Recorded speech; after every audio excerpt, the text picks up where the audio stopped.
Hello, Big Brother fans. This is episode review for episode 11 of Big Brother 14. We open with everyone on the pirate ship boat and the talking in between the players and watching each one fall off at one after the other.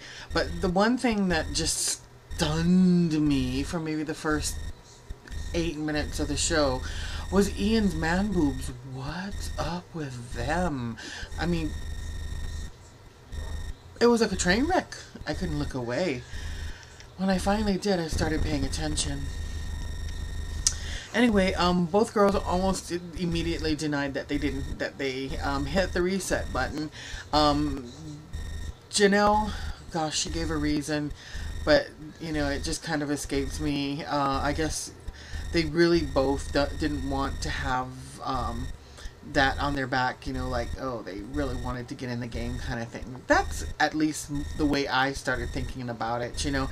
But because they denied it and Boogie knew that he didn't press it, he immediately knew that it was Dan, and he even told him so.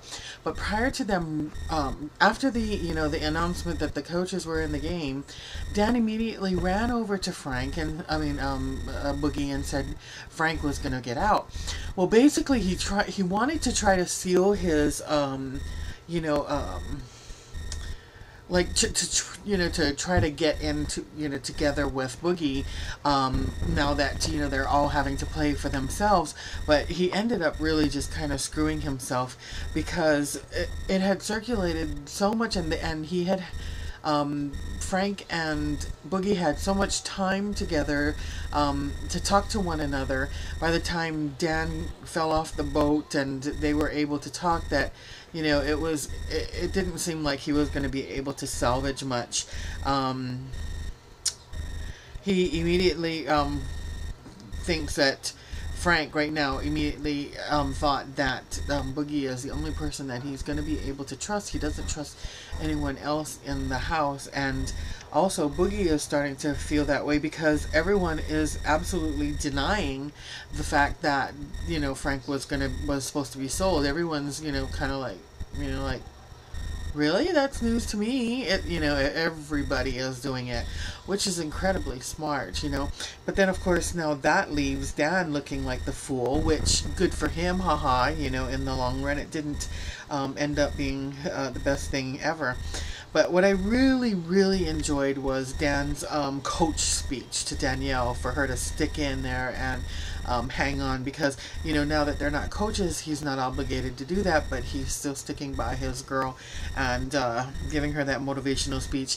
Okay, maybe it was a little bit of hoping and praying that she'd stick it through and be able to keep him safe. In fact, that's probably 95% of the reason why he did it, because Dan's sneaky like that.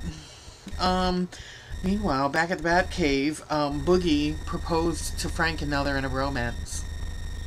Apparently, they're quite the thing. Danielle ended up winning the HOH. She did promise Will safety. She promised Ian safety. And when she finally got in, won, she got a huge hug from Dan, and they kind of slipped and they went down into the water, where Shane does a push-up kiss on her, solidifying his safety. If you win, I'll give you a big kiss. Oh, I think I'll win just for that, Shane. Thank you. Yeah.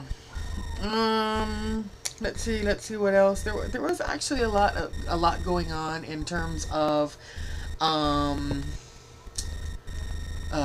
game talk, and which hasn't happened for quite some time. At least it was edited out, but it seems like there was a lot of game talk in this one. Now we cut back to Danielle. Promised Will that he was safe, but now she's talking about how she wanted to put him up against Frank to ensure that Frank would go home. I'm thinking there were other people she promised, like Ian, and I think that at this point, no one would care about getting Ian out. It would also stop one extra vote for keeping Frank in, because Ian was on Frank's team. What else? Who else? There's Ashley. There's Jen. All those are all other floaters that she could have used to put up on the block to ensure Frank going home. So truly, I don't understand her reasoning for putting Will up. I don't like his cocky attitude, but that's just me. It just seems like he comes off real, I don't know, irritating. And so, but I don't understand why, she decided she had to put him up, because she promised him that she'd keep him safe. That just is going to go to prove to others, that she's not a person of her word. Even though she's saying she nominated him to ensure that Frank is going to be out of the house, it's still, always the pawn. Yep. Dan continued to say that he was fighting to keep the coaches off the block, because he feels that as long as there are coaches left in the game, they're a bigger target than he is, and that that he feels safe having them there.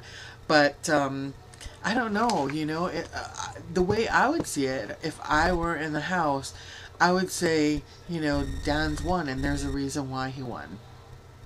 There's a reason why Janelle and Brittany didn't. You know what I mean? It's like, take out the people who really truly are the biggest threat. When he was going around the room asking, who do you feel is the biggest threat? Who do you feel is the biggest threat? They should have asked him, why do you think you're not the biggest threat? Because truly, those two have won it. And I think people forget that, because he is a very likable person, and he has a way with words. He can work it. And then, so in the end, if Boogie's ego were any larger, there'd be no room in that house for anyone else. He says if he wasn't nominated, he would be offended because I'm Mike Boogie. Oh, please spare us that attitude, and But anyway, that was this episode, and I will be back, because I didn't come back yesterday to give the veto winner. So I'm going to be loading another video right after this. So I'll see ya. Bye.